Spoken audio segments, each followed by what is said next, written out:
നബി സല്ലല്ലാഹു അലൈഹി വസല്ലം തങ്ങൾ അവിടുത്തെ ജീവിത നാളിൽ ചില യുദ്ധങ്ങളിൽ ബന്ദികളെ പിടിച്ചിട്ടുണ്ട്. അതിൻ്റെ ഉദാഹരണമാണ് ഈ മുറൈസിയ യുദ്ധം അല്ലെങ്കിൽ ബനുൽ മുസ്തലഖ് യുദ്ധം. മക്കയുടെയും മദീനയുടെയും ഇടയിൽ ഒരു ഗോത്രമാണ് ഈ ഖുസാഅയുടെ ഉപഗോത്രം, ബനുൽ മുസ്തലഖ്. ഈ ഖുസാഅ ഗോത്രം അവർ മക്കയുടെയും മദീനയുടെയും ഇടയിൽ ഒരു പതിഞ്ഞ ശത്രുക്കളായിരുന്നു. അവസരം കിട്ടുമ്പോഴൊക്കെ നബി സല്ലല്ലാഹു അലൈഹി വസല്ലം തങ്ങളെ മദീനയിൽ ആക്രമിക്കാൻ തക്കം പാർത്തിരിക്കുന്ന ഒരു വിഭാഗമായിരുന്നു ഖുസാഅ.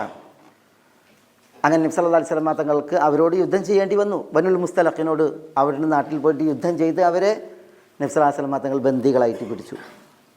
ബന്ദികളായി പിടിച്ചു 100 പേർ.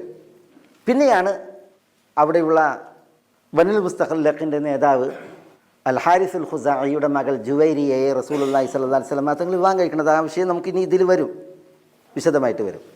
അങ്ങനെ ജുവൈരിയെ റസൂലുള്ളാഹി സ്വല്ലല്ലാഹു അലൈഹി വസല്ലം തങ്ങൾ വിവാഹം കഴിക്കുമ്പോൾ അവരെ റസൂലുള്ളാഹി സ്വല്ലല്ലാഹു അലൈഹി വസല്ലം തങ്ങൾ എന്ത് ചെയ്തു?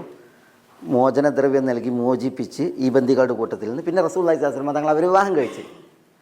വിവാഹം കഴിച്ചതോട് കൂടിയിട്ട് സഹാബികൾ പറഞ്ഞ വാചകമാണിത്: തിരുദൂതരുടെ ഭാര്യ വീട്ടുകാരാണിവർ. ജുവൈരിയ റളിയല്ലാഹു തആല റസൂലുള്ളാഹി സ്വല്ലല്ലാഹു അലൈഹി വസല്ലം തങ്ങളുടെ ജീവിതത്തിലേക്ക് വന്നപ്പോൾ പിന്നെ യുദ്ധബന്ദികളായിട്ട് സഹാബികളുടെ കൈകളിലുള്ളത് ആരാണ്? ഈ ജുവൈരിയ റളിയല്ലാഹുവിൻ്റെ ഗോത്രക്കാരാണ്. അപ്പോൾ അവർ പറയാണ് റസൂലുള്ളാഹി സ്വല്ലല്ലാഹു അലൈഹി വസല്ലം തങ്ങളുടെ ഭാര്യ വീട്ടുകാരാണ് നമ്മളുടെ കൈകളിലുള്ള ബന്ദികൾ, അസ്ഹാറു റസൂലില്ലാഹി സ്വല്ലല്ലാഹു അലൈഹി വസല്ലം. അങ്ങനെ എന്ത് ചെയ്തു? അവരെല്ലാവരും സഹാബികളെല്ലാവരും ആ ബന്ദികളെ വിടുകയാണ് ചെയ്തത്. ഫ്രീ ആക്കി വിട്ടു, സ്വതന്ത്രരാക്കി വിട്ടു. അതുകൊണ്ടാണ് ചരിത്രം ഇങ്ങനെ പറഞ്ഞത്.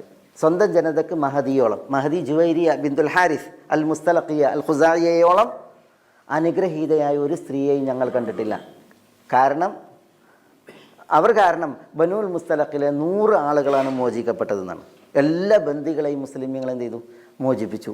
ഈ മഹദി നബി സല്ലല്ലാഹു അലൈഹി വസല്ലം തങ്ങളുടെ ജീവിതത്തിലേക്ക് കടന്നു വന്നത് കാരണത്താലേ എന്നാണ് ഞാൻ ഇത് കൊണ്ടുവന്നത്. ഈ ചരിത്രം കൊണ്ടുവന്നത് ബന്ദിയായി പിടിക്കുക എന്നുള്ളതും എവിടെ ഉണ്ട്? ഇസ്ലാമിലുണ്ട് എന്നുള്ളത് മനസ്സിലാക്കാനാണ്. അതാണ് നമ്മുടെ വിഷയം, പ്രധാനപ്പെട്ട വിഷയം. ഇസ്ലാമിൽ ബന്ദികൾ വരുന്ന ഏക വഴി ഈ വഴിയാണ്. അത് നമ്മളിവിടെ പ്രത്യേകം മനസ്സിലാക്കേണ്ട ഒരു വിഷയമാണ്. ഒരു യുദ്ധമുണ്ടായാൽ ആ യുദ്ധത്തിൽ പിടിക്കപ്പെടുന്ന യുദ്ധബന്ദികൾ, അവരിൽ 4 വിധിയാണ് ഭരണാധികാരിക്കുള്ളത്. ഒന്നുകിൽ വധിക്കുക, അല്ലെങ്കിൽ അടിമകളാക്കുക, അല്ലെങ്കിൽ മോചന മൂല്യം വാങ്ങി വിട്ടയക്കുക, അല്ലെങ്കിൽ മോചന മൂല്യം വാങ്ങാതെ വെറുതെ വിടുക. ഇതൊക്കെ നബി സല്ലല്ലാഹു അലൈഹി വസല്ലം തങ്ങളുടെ ഹയാത്തിൽ വന്ന വിഷയങ്ങളാണ്. നോക്കൂ നിങ്ങൾ, ഇതിൽ ഒരു ഭാഗം അടിമകളായി പിടിക്കുക, അതാണ് ഭരണാധികാരി കാണുന്നത് എങ്കിൽ, ഈ ബന്ദികളുടെ വിഷയത്തിൽ അവരെ അടിമകളാക്കുക എന്നുള്ളതാണ് ഭരണാധികാരി കാണുന്നത് എങ്കിൽ, അത് മാത്രമാണ് അടിമകൾ ഉണ്ടാകാനുള്ള ഇസ്ലാമിൽ ഏക വഴി. അതിന് എത്ര ഒരു പരിമിതമായ വൃത്താണ്. നമ്മൾ ജാഹിലിയത്തിൻ്റെ നബി സല്ലല്ലാഹു അലൈഹി വസല്ലം ഇവിടെ ഉദയം ചെയ്യുന്നതിൻ്റെ വിഷയം നമ്മൾ വായിച്ച്, അടിമകൾ വന്നു ചേരുന്ന വഴികൾ ഇതൊക്കെയായിരുന്നു. ഇസ്ലാം ഇതൊക്കെയും കൊട്ടിയടച്ച് ഒരു വഴി, അത് യുദ്ധത്തിൻ്റേതാണ്. ആ യുദ്ധത്തിൽ ഇനി അടിമകൾ ഉണ്ടാകുന്നതിൻ്റെ തന്നെ വഴിയുണ്ടല്ലോ. അത് 4 രീതിയാണ് യുദ്ധബന്ദികളെ കൈകാര്യം ചെയ്യുന്നതിൽ ഇസ്ലാമിലുള്ളത്.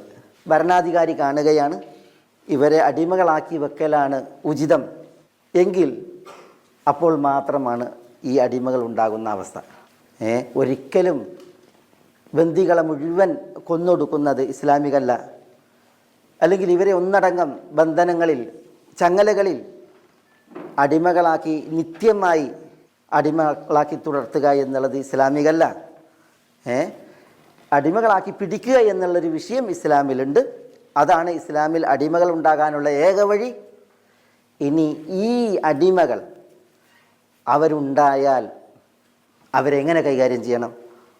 അതാണ് നമ്മളിവിടെ ഇനി അടുത്ത് മനസ്സിലാക്കേണ്ട ഒരു വിഷയം. അടിമകൾ വരുന്ന വഴി ഈ ഒരു പരിമിതമായ വഴിയാണ്.